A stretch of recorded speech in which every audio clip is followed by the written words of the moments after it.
with this idea of conflict resolution. Transformation. Sorry. It's an Let me important make sure that I term. frame that Because differently. resolution is like, we'll just kind of clean this up and not really transform on the deepest inner level. Conflict transformation, you get to a place where, like Gandhi said, I rejoice when conflict happens because it's a place where I'm out of alignment with the greater truth. That each human being has a piece of the truth. Even the British that were oppressing India had a piece of the truth that Gandhi tried to incorporate. And that double conversion, and this is a radical idea, most people go into conflict resolution to win. To basically, I'm going to show that these other people are like a little off. Gandhi said the double conversion, he's entering conflict for primarily to have himself transformed, to see the truth of the other person's perception. And that the double conversion is not only am I trying to hold where you can grow, but primarily I'm looking at what am I bringing to the table. So transformation then means conflict is the number one potential for us to heal and grow. With anything we face in life, like that is where the moment there's conflict, how do we get to a place where like, yes, here's my opportunity. And that's a lot of work to get to that point. And so it's an internal as well as an external process of transformation, though from the sound of it, it's primarily an internal process for each of the individuals who come to the table in a moment of conflict. Yeah. Oh, that's hard. And Marsha Rosenberg, who's been working with people, sitting with people in the room have murdered other people's children in the room, tensions between, in Africa, ethnicities, tensions in Palestine, Israel.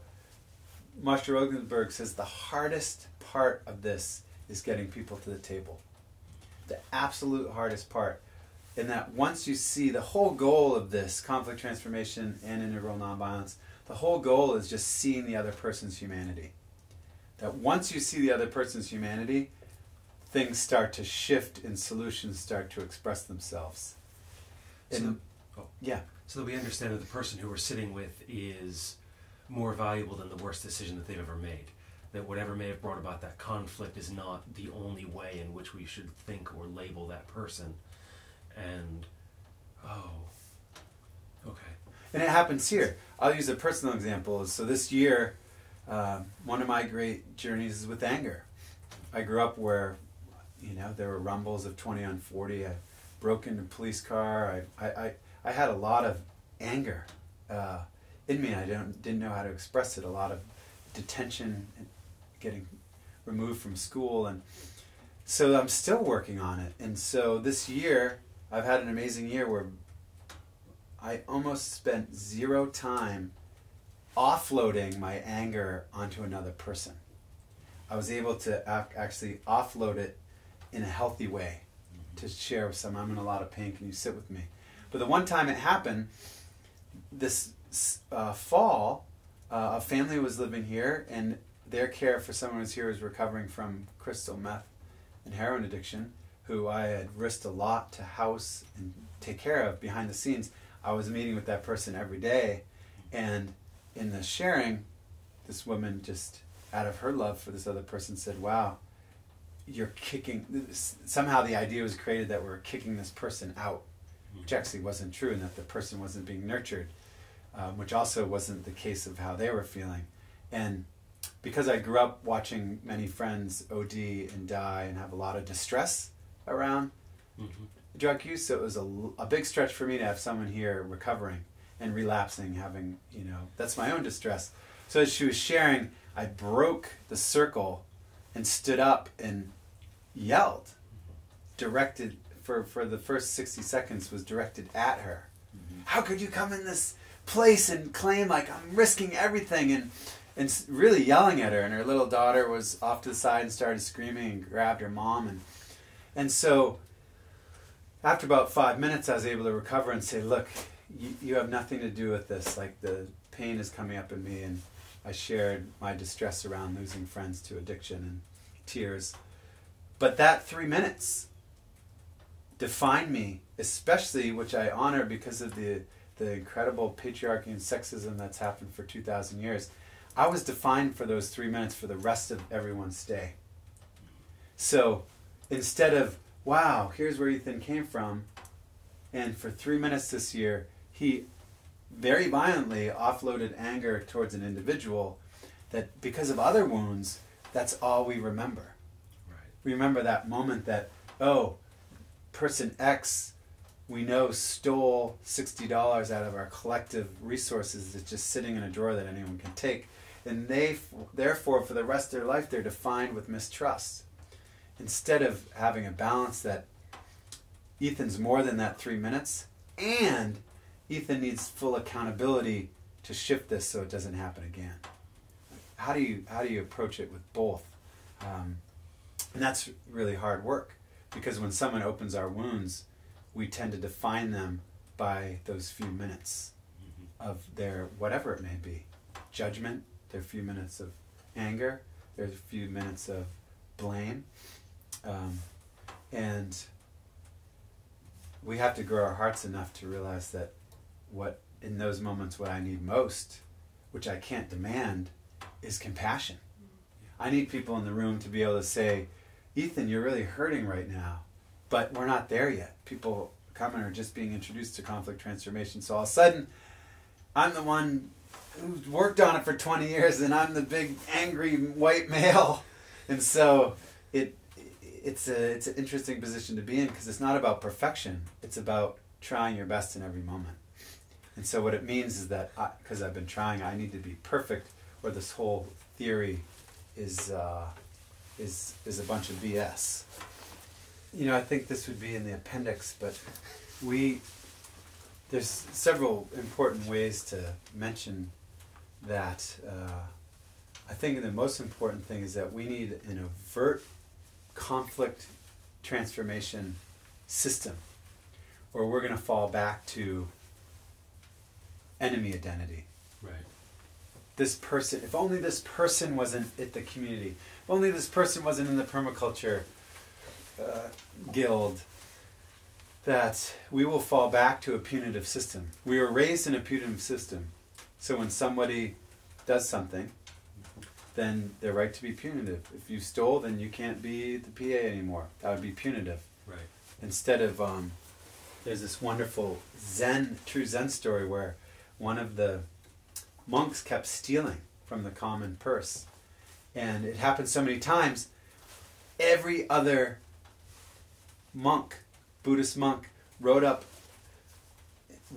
a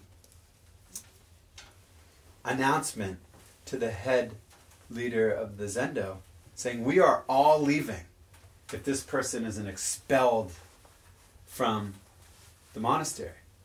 They're causing unimaginable unconsciousness and arising so much in us. And they all signed it. Every single member of that Zendo was going to leave. And they brought this before the current Zen master in the lineage. And the Zen master read it and said, go, all of you go with my blessings. I'm so sorry you can't be here. But if all of you know right from wrong, then how much more important is for me to give all my love and energy to this one brother who doesn't know it, and that I will be with him till death, even if he keeps stealing. And this is a true story. In that moment, the thief started weeping, because the thief all of a sudden got what we talked about yesterday, love and belonging. The number one need.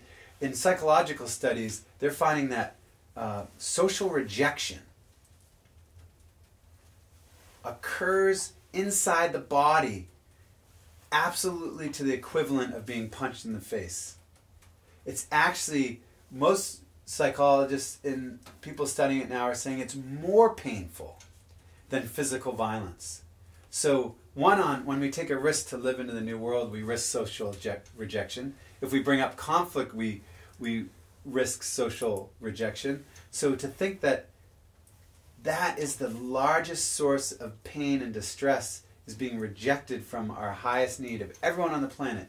Nature-based people, people in Russia, people in China, people in Iraq, people who are atheists, people who are Muslim. The number one thing is love and belonging. So here, the person gave this unlimited love and belonging to the person, which gave them the strength to transform. And it rippled all of them, according to first-hand accounts, all of the monks began to weep. Now, instead of the Zen master saying, "You aren't doing the Buddhist way by denying this," he said, "Oh, I'm so sorry you're going to be leaving. I'm heartbroken. This is your home. And understand that I have to stay committed." And that's the brilliance of the conflict transformation, in that everyone heals when one person heals, and everyone falls when one person falls. We are interdependent. So to avoid conflict is meaning we're avoiding the transformation in healing and full heart of the world. So it's actually much higher risk to avoid conflict. And Dominic Barter says is actually, because it's so culturally, in the United States, it's so culturally appropriate to avoid conflict. That's what we do.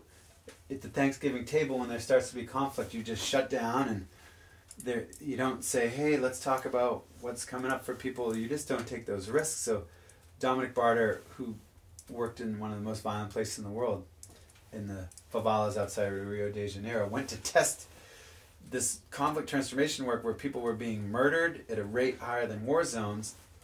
And he said it's more dangerous to avoid conflict because what happens, he has this wonderful, it can happen any way. If you and I, Scott, are at the grocery store, let's say we're at the food co-op, and you always lose the car keys, and I'm like, "Oh, let's go," or the bike lock. Let's all do it in the new paradigm. So Dominic uses more mainstreams. So the bike lock, and I'm like, "Where is it?" What happens is I start to lose your humanity because I start to define you as forgetful. It has symbolic meaning, which is another important thing, that the bike lock, losing the key isn't, I'm not getting upset because you lost the key. What's the symbolic meaning behind it? That you don't honor me enough I can't trust you. This is the symbolic meaning. That you don't care enough about me to make sure you find the key. It's just, so I have this deeper meaning that means something, which I don't see your humanity. So what starts happening when I don't see your humanity? My voice starts to raise. We're in the same distance apart. We're 3 feet apart. But because I'm energetically moving away from your humanity, my voice raises. Because energetically, I'm now half a mile away from you. And then what happens? You get upset, and so you find the keys in your pocket and you throw them at me. So now we're a mile away from you. And what happens is eventually the distance is so far, I can't see your humanity, and that's when I can throw you in the gas chamber. I can lynch you. I can bomb you. So these subtle beginnings of losing our humanity actually keeps rippling until we end up with the world where there's razor wires on European countries right now. And refugees are freezing to death up against the razor wire because of enemy identity. We have, when an act of violence happens, we are punitive, so we return an act of violence. So this is also very important stuff, because if we don't work on conflict transformation, let's not pretend we're going to have peace on earth. Let's not pretend we're going to end war.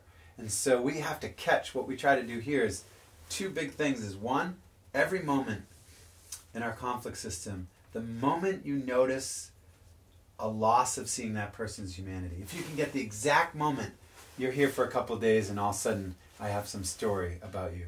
The moment I catch it, I want to be aware and I want to bring it to the light.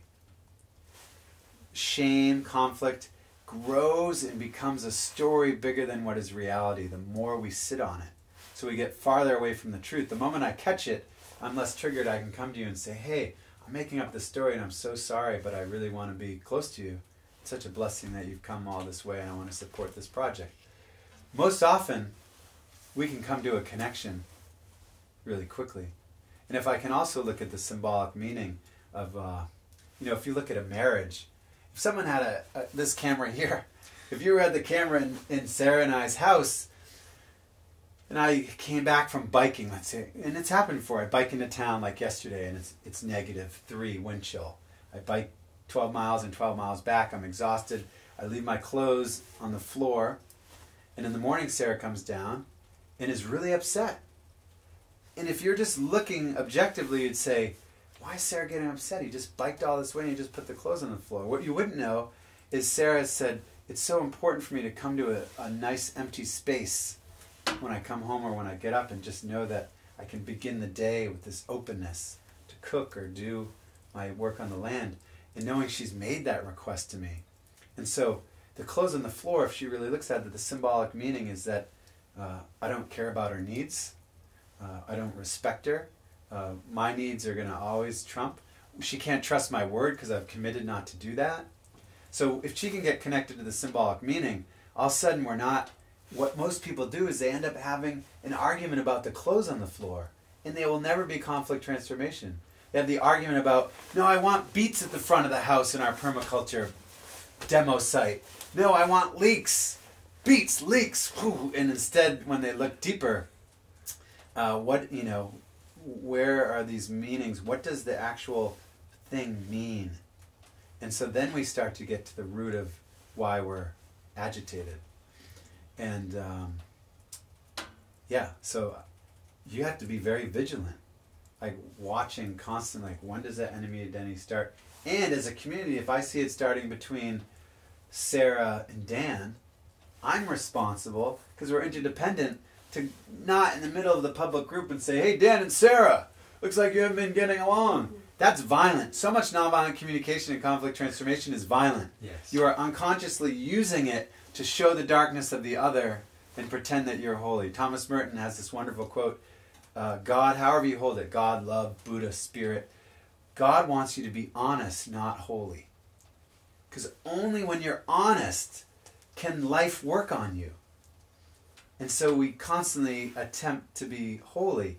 And so I try to let people know on the tour, they come, they're like, whoa, the possibility lines, they've got to figure it out. I'm like, you know what, 3 years ago, I threw a piece of bamboo through the window and smashed it. My daughter was crying and wouldn't hug me for a week because she'd never seen such a... Now, my second father had passed away, and I had immense distress from my mom going through that pain again, and just instead of just feeling it and feeling that I'm helpless, I can't bring Jim back. Dad, that I just had to watch and hold space for my mom suffering, and that came out in the distress as smashing something when there was a conflict with Sarah and I.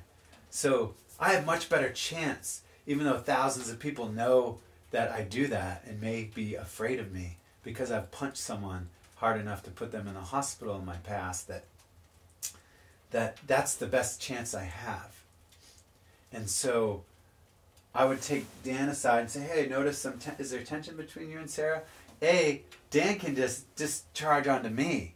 Say, oh, this is what's happening. Not have to edit himself and get more connected so he can then go to Sarah, vice versa. Adam Campbell, who's at the Peace and Permaculture Center, when I'm really distressed with Sarah, marriage is incredible work. And it's very difficult, committed relationships, that I need to take Adam aside sometimes and just say, Sarah's always late. And these are stories that I'm like, Adam, I know I love Sarah dearly, and I just need to get this out of my system. He's like, I know. And I know he loves Sarah, so I'm never going to pull someone who has an enemy identity about Sarah. And I release, and he just listens, and then I get closer to the truth. And this is one of our conflict transformation practices.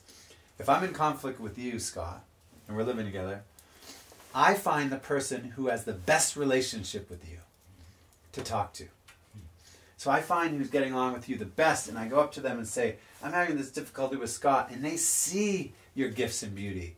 So they're going to bring a balance to the story. What our egos do, and I've done this a million times, I'm in conflict with someone, and I go to the 3 people that see the same thing I see.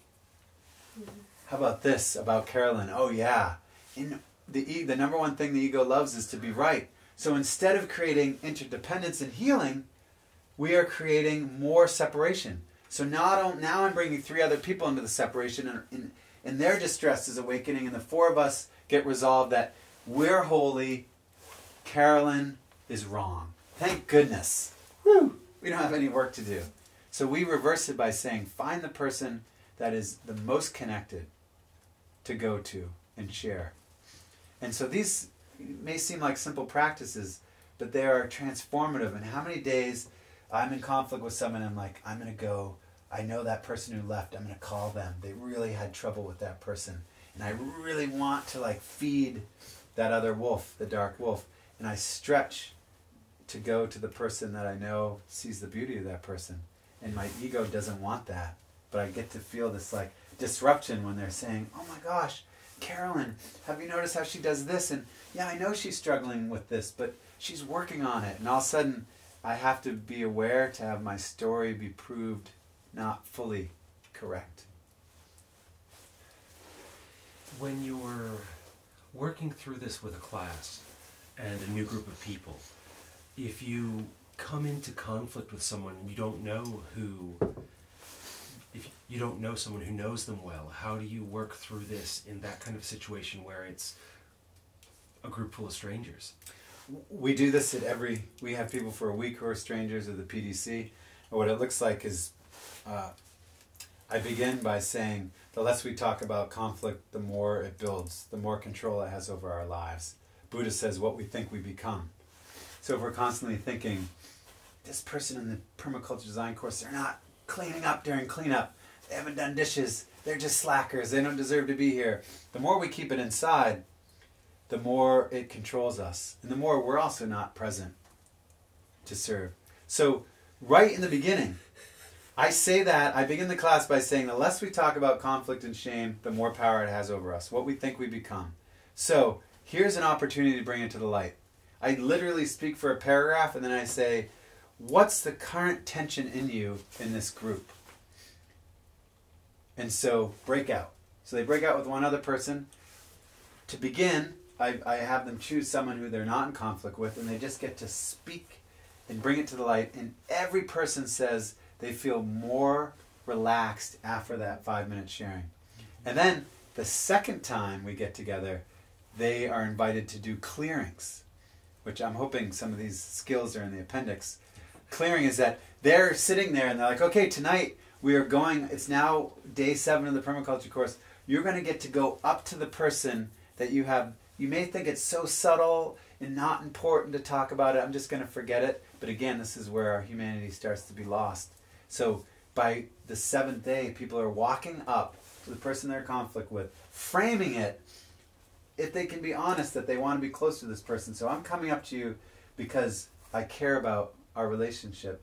Taking responsibility, I've diminished the relationship because I'm having the story that I never see you helping with cleanup. And I really have a need that everyone plugs in, so I'm so sorry that I haven't brought that to you and it's causing distance. I want to be close to you. Normally, after that clearing, taking responsibility that I'm creating the gap, most often the response is, I've been feeling really bad because I haven't been doing as much. I'm so overwhelmed here. My marriage is on the edge of divorce and I came here and left my job and I'm so sorry. What can happen within 5 minutes? One of the people are crying and then they're hugging. Just because the other amazing thing about conflict transformation, and this was again Buddha. I have a song that is Buddha said some kick-ass stuff. He said, understanding awakens compassion. Thomas Aquinas says, if you knew all, you would forgive all. So if someone could actually live through my life and then they see me yelling at someone as an attack for a minute, most likely, as my old friends do, they'd be like, wow, you have come a long way. It's not that I'm justified or that's an excuse. I take full responsibility that what I did that day was participating in sexism, participating in abuse, and that I'm still a beautiful person that wants to heal it. So we don't have understanding because we are guarding our honest, wounded selves. So then we all show up pretending we're okay. So then we look at the other person and they seems like their life's okay. Why aren't they doing the dishes? But if anyone sitting in any circle on the first day, I'm like, wow, we're all beautiful and we're all wounded. By the end of 2 weeks, people are sharing, my brother just died. I'm totally disconnected from my parents. I've been dealing with addiction to pornography. This is when the PDC goes through the roof. Because all of a sudden, as we're talking about appropriate technology and shifting our addictions, this is where the rubber hits the road. Instead of the regular permaculture rant, why aren't they getting organic local food? Why aren't they biking? It's looking with full love and honesty of how you aren't living the world you want to live. So not only am I using a computer and not using it for something like the podcast, I don't personally use computers, but if someone was going to use them, I'd want to use it with all those embedded resources for the highest amount of shift. But then when we look at how people use the computer, that we're causing immense suffering for our own personal moment of distraction. Which again, if we start judging ourselves, we're now in conflict with ourselves. Right. So we have to also transform that, okay, when I bring it to the light, all of a sudden I have an opportunity to heal.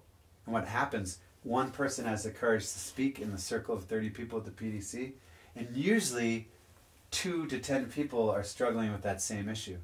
And by the second week of the PDC, these circles are sitting and saying, how are we going to battle this?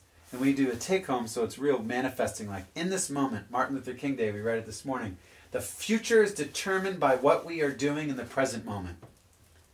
We all put off this amazing world to the future. So they make a declaration.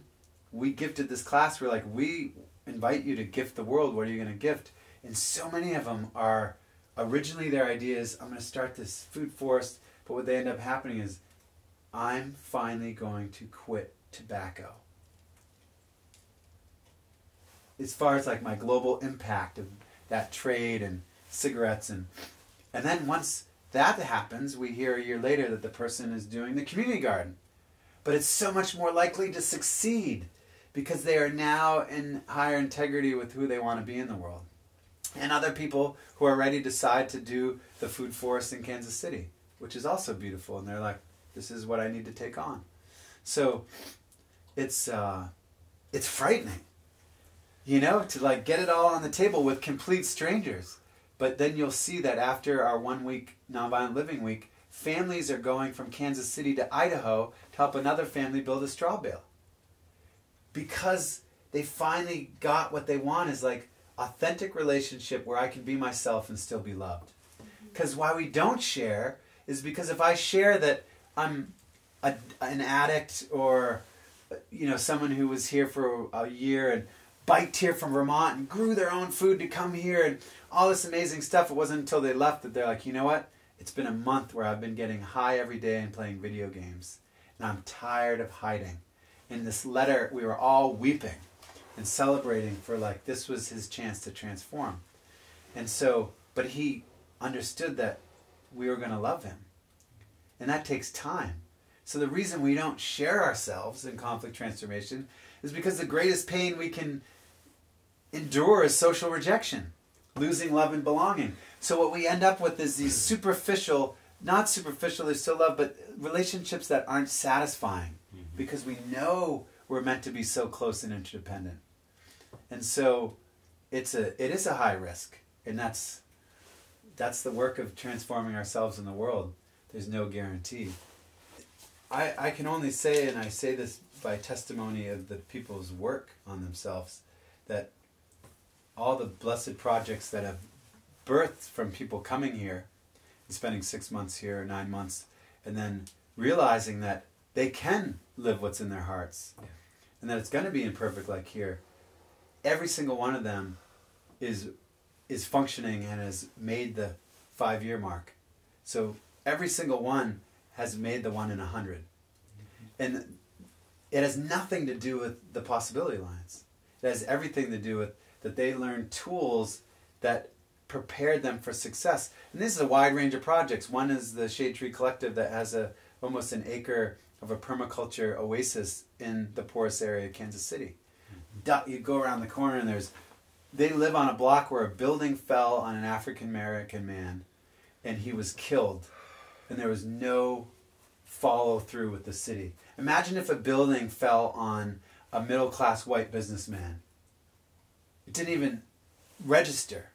And that kind of oppression and heartbreak. And you walk around the corner where there's rubble and there is pawpaw trees and ducks in a duck pond. Not only that, all the multicultural kids in the neighborhood are in there feeding the ducks. People are coming and just grabbing green tomatoes, which is a cultural food that they can't get in the supermarkets, and it's a place of it's shared. This place of beauty is shared, and ranging from the Shade Tree Collective all the way to a rural project in California, Loving Earth Farm, where two women who are in love and creating a life together are working with the crosscut saws and looking at maybe getting a camel. Because you can milk a camel and they can use it for transportation in this desert area of California, and really focusing on care of elders in need and nonviolent communication. But I think the basis, what I'm saying here, is that this is crucial to our revolution of a new earth, a new society. And when people, even hearing it, every time I step into conflict, I'm never, yes. When I'm really triggered, it's difficult. And so, on a flip note, Sarah and I have lived in communities, at that time it was Lost Valley Educational Center, where every moment of enemy identity was addressed. Every single moment. And the gardens were covered in weeds, people were importing lots of food, and people were driving, and so then the conflict was offset onto those people in the sweatshops. And so there has to be a balance that also we have to, when we commit to a place and to people, Dan and I know there's enough love that a little disturbance will check in at the end of the day and be like, totally fine. We've already worked through it without even having to talk. And so there has to, I also believe, and I don't know if for each person it's different, but there has to be a balance. Because I have to also be ending conflict transformation by producing my own food, not getting food that's bananas, where I was in Ecuador, where in 5-year period 10,000 people died from their viewpoint, the Ecuadorians, direct contact to the chemicals being used for banana plantations, and that most people were pushed off their land for the bananas to come to the United States. And that I have to realize that I'm also connected to their oppression. So this vision is all inclusive. We have to ground, and we have to do this work, and we also know that even when sometimes we're in conflict, our neighbor has cancer and is almost dying in the hospital, and we have to go run their 160 cattle head. And that's a time when we can make a choice, not out of fear and avoidance, but hey, this issue, we're called to this. Let's respond. So I do think there is a shadow of conflict transformation work that middle-class privileged white people can indulge in, just in this work in a way that it becomes from interdependent to what I believe, watching it, can become self-centered. And it's complex to say that, because you want to do this healing work, but at a certain point it's like, my healing! If your healing becomes essential to everyone else's around you, there's no longer a balance. Mm-hmm. And more so that I think when we introduce this to the permaculture class and we talk about these challenging things and people start experimenting and then feel closer, people at the end say, the reason I learned so much is because I felt connected and supported by the community. So they were able to absorb the soil class. This is the subtleties. I was able to be present and absorb the soil class, because normally I would have a shame tape saying, I'm not smart enough, I'm a woman, I can't share. And so that person at the beginning could say, I'm intimidated when it gets really scientific because I don't think I'm scientific minded, but I feel more present now. And everyone in the group is like, thank you. On to, the clearing can just be a sentence. And then checking in with her at the end, the group checks in and she says, I was totally present for all of that. And she was actually sharing her knowledge and asking questions. So it's an amazing thing that the hard skills of permaculture become more accessible and more penetrating to the mind and heart when all of our fear of social rejection is cleared. Because our tapes are just constantly running. Am I smart enough? Wow, now I'm learning to size in the permaculture class. Do I look like what we talked about yesterday? And what will happen now is someone will be like, ding, and hit something, and they'll look back at the group and laugh, and we'll all laugh and be like, we're all there with you. Yeah. And so these all are essential to like learning how to live with the earth and each other. And what we, in a sense, created here, I mean, it's most of these things, I think it's important to say, nonviolence, permaculture, these things are all as old as the hills. You know, there's also this idea that permaculture wasn't found, wasn't discovered. It's basically, I love what, Roy Kahn, the Japanese calligrapher, lived in the mountains, was an amazing permaculturalist, even though he wouldn't ever use that name, said, if you've lost something, it's sitting there right behind you since the beginning of time. And if you've attained something, you've always had it. So like permaculture is simply living within divine law, the law of nature. And so Bill Mollison and David Holmgren simply watched and observed it again, being lived by mainly nature-based people, as well as these ideas of, we call them preventative conflict systems. So we have preventative medicine. We have all these preventatives.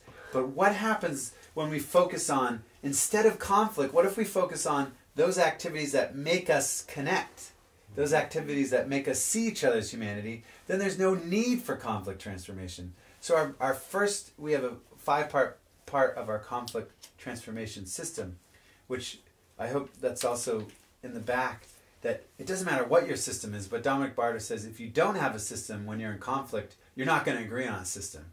If you create a system for dealing with conflict in your permaculture guild or in your co-op or your squat, whatever it is, you have an agreement. So when the tension's high, you go through that system. So we all encourage the A through Z's. I'm not going to list them all right now, but they would be hopefully accessible in the book. Playing together. So this is one of our systems to see the humanity. So we have Sled Fest.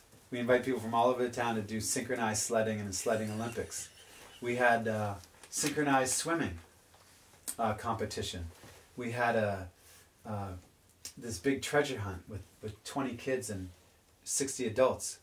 So actually playing and being out and just enjoying the world, going on hikes together and just looking for and sharing beauty. Singing together. And a lot of these are tested, like when they studied communities in Europe, the top 10 things that the oldest communities had that stayed together was singing together. Whether you're on a campfire singing old 60s songs or civil rights songs or spirituals, that interconnects us. And another thing that we do is by offering hospitality. We welcome people into our space, and this teaches us how to be less selfish. And we find the less self-centered each individual is, conflict drops. We believe that the community will take care of our needs and that we no longer have to live, we'll go over that in the gift economy, that scarcity. So we learn to share, and this builds us, this hosting builds us. There's so many. When there's power imbalance, conflict increases. So there's no guarantee, but we do consensus decision making. So there's a higher chance that there'll be a power shared. And we also have 11 points to that. One of them is honor the dissenting voice. So Sarah is now the minority as a woman, also in a group that has been historically oppressed. So when Sarah speaks, all of us take double the time now. Part of this is a gift from Carolyn's teachings, that at the beginning of the meeting we say we want to acknowledge that Sarah in the circle is the minority, and that we commit to give her extra attention and awareness for her parts of the consensus decision-making process. And just that, she maybe every other meeting has so much gratitude, is brought to tears just to be recognized. And that changes the whole length. So all these things are important, that the more there's power sharing or clear understanding of the system of power, that there's less conflict. So we have a list in A through Z of these daily practices. And if we're doing those, that's it. I mean, conflict transformation is simple. It's just seeing the other person's humanity. It's like being with a good friend. When I see Carolyn, it's just like, hey! And we have established that trust, but the more practices we have to make sure that we are keep seeing each other's humanity, that we can make conflict transformation obsolete. But our lives are so busy. Our lives are so full that we've got the tweet here, and so how do we make priority to protect our human and natural relationships? So just as people are relieved when they hear, oh, let's set up conflict preventative systems in our permaculture guild, in our co-house. Let's go on adventures together. The things that bring us together and bind us. You've given a good overview of the importance of it, why we need to practice it, as well as, in my moment, a lot of steps that we can take in order to do that. As I usually end a lot of our interviews, do you have any other thoughts on this in the moment that you want to add? Yeah. So. There's just a few more that feel like I'm basing on feedback. A lot of what we do here, we try something new every time we share it, and then we test. When a group leaves, we sit for an hour, 2 hours, and get feedback. So these are some points that I've said have been very helpful to people. One is this, it's a short, very short reading, but Jean Beignet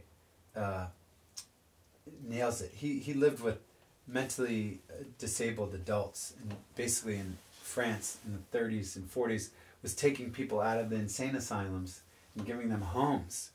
And the very village he was doing it at wanted his project out of that village. Like, what are you doing to our town, our nice peaceful town?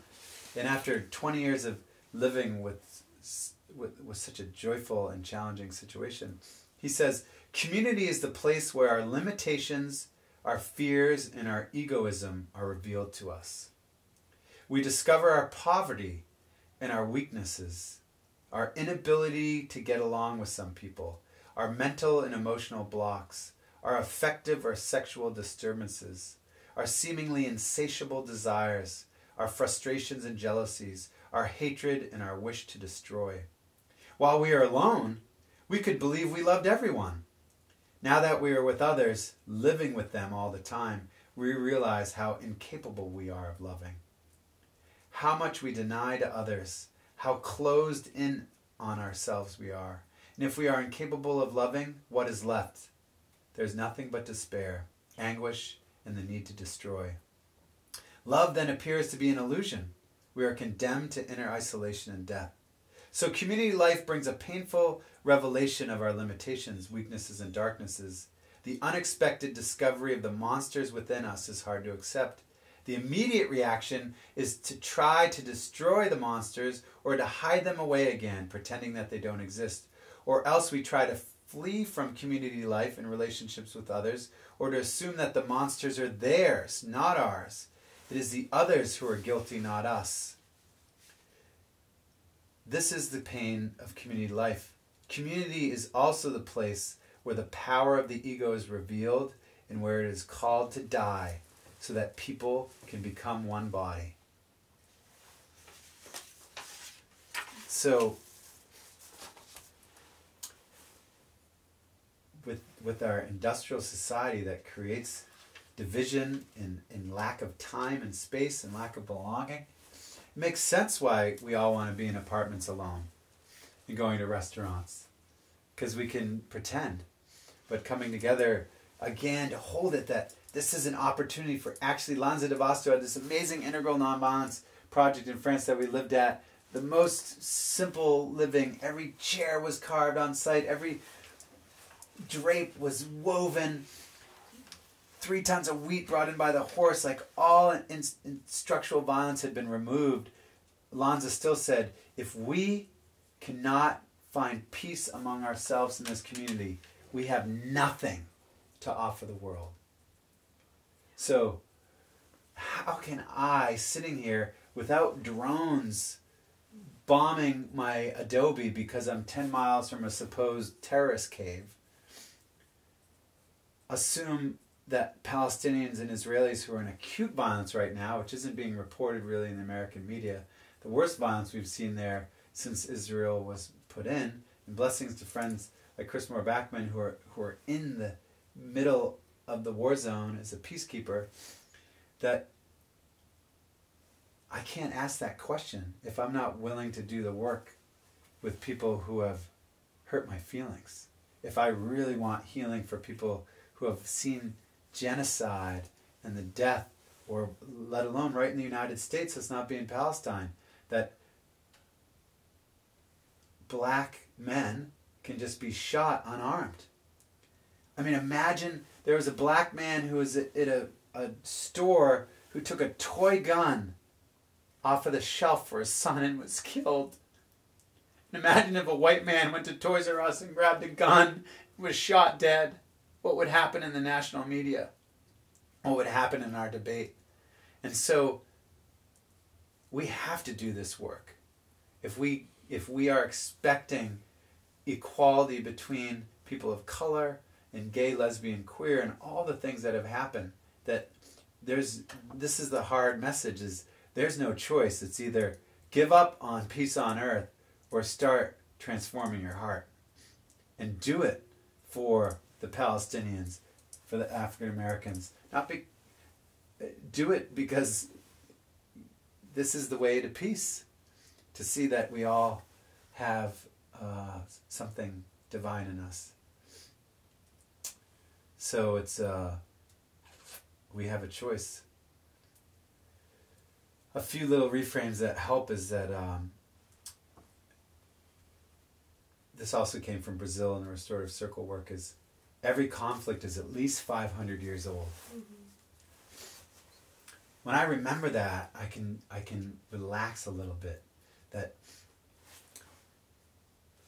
Dominic and all the beautiful people in Brazil who have been working on restorative circles saw that all the depth of the conflict came at the point when the Spanish and Portuguese arrived.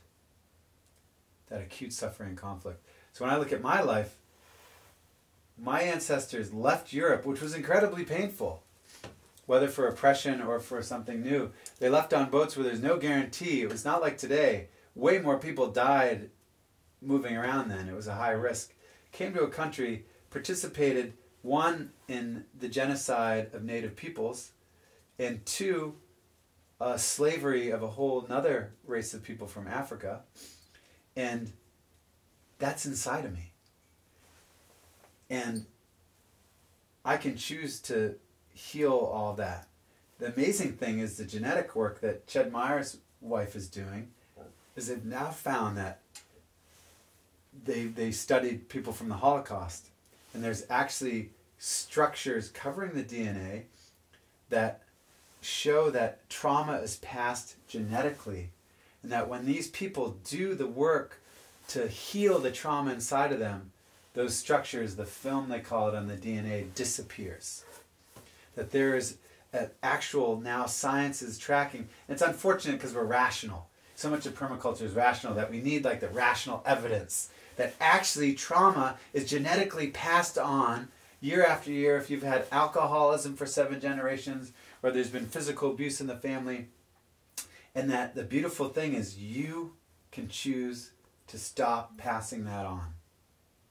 That I can do this work on my own anger and pain of losing my dad to a drunk driver, and my rage to, it's not neutral.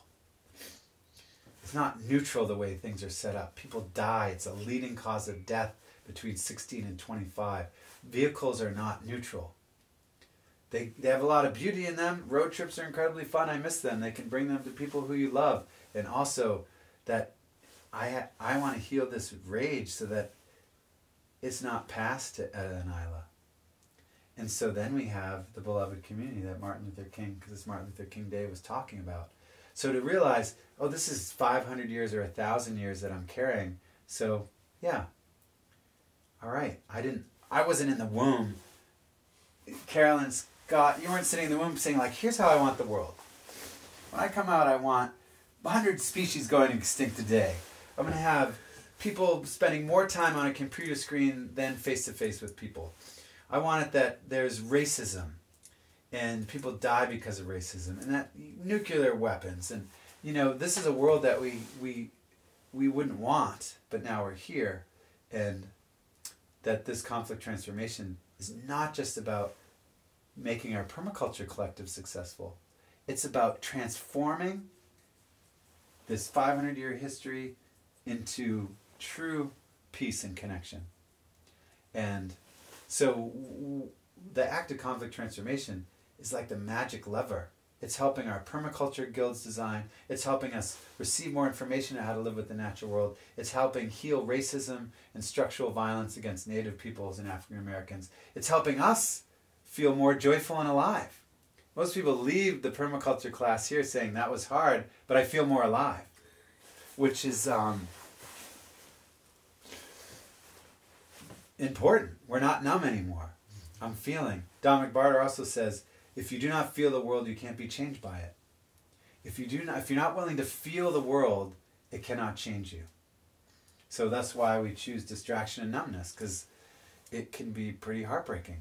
But that heartbreak leads to true revolution and transformation. So the other great thing besides this 500 years is just a few reframes that have been helpful for people. One, conflict also produces heat. It's a life force. It's power returning to you. You're coming alive. So even though some of that, under the anger, there's a real want for justice.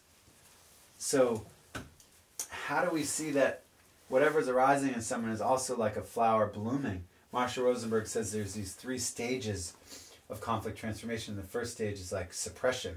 You've been suppressing all of this and denying it. The second stage, he uses the term, is it the annoying brat? That basically it comes out very ungrounded. You're just like, you bother me because you go over to the other edge. And then the life-enhancing one in the middle is that you've reclaimed that force. As Gandhi said, anger is one of the most potent forces. When transformed, becomes a revolutionary power. So we're producing heat. We're coming alive. So when I realize you're coming alive, even though it's directed at me, how can I support that to be of the greatest learning instead of it becoming personal? And then if someone's in conflict with you, it means they trust you. This is something that has really, because we often get a lot of conflict directed at Sarah and I because of trying this imperfect experiment. And it awakens a lot of excitement and awakens a lot of distress. So when I realize, oh, people are discharging at me because they trust me. They trust that I'm not going to cut off the relationship if they just yell at me. And so that makes sense that I don't know why it's built this way, but the people we love the most, like Sarah, my wife, we're going to see each other's ugliest piece because unconsciously I trust Sarah's still going to be with me. So next time someone's yelling at you or you're trying to create a collective and someone's pointing at you, be like, oh, they love me and trust me.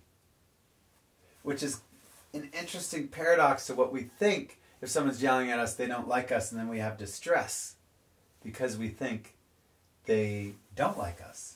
But it's actually the reverse. That the people that we trust is where we open to our greatest truths and pains. So, yeah, and this idea that if you're not part of the problem, it's from Solving Tough Problems. Someone who worked in Guatemala and South Africa during the end of apartheid, they came up with this expression: if you're not part of the problem, you can't be part of the solution. So if you actually think the conflict happening in your collective or your group or your consulting firm, whatever you're doing, has to do with them and not you, there's no way you can solve it until you put yourself in there and realize you are also, permaculture says it, the problem is the solution. And it's the same that you have to be willing to be part of the problem in order to be part of the solution. So what are you bringing to it that's creating disconnection? So, yeah, I mean, this is obviously, we haven't even brushed the surface. So maybe if there's feedback that this is useful, we could go much deeper. But I've been blessed that it's important to say, none of this have we created. It's all just, listening deeply and seeking the wisdom, because realizing that the reason the Possibility Alliance is thriving, and we do love each other here, and we are making pioneering efforts, and dozens and dozens of projects are coming out of people learning these skills, and hundreds of people are coming here for a week and going home and being like, we got rid of our computer and cars, giving our money away, is because of this work. So I may be beating the head of the listeners with a 2x4. You can edit it, but just saying like, this particular one, herb spirals can be avoided. They're not necessary, but this particular one, from the statistics that we have to look at this.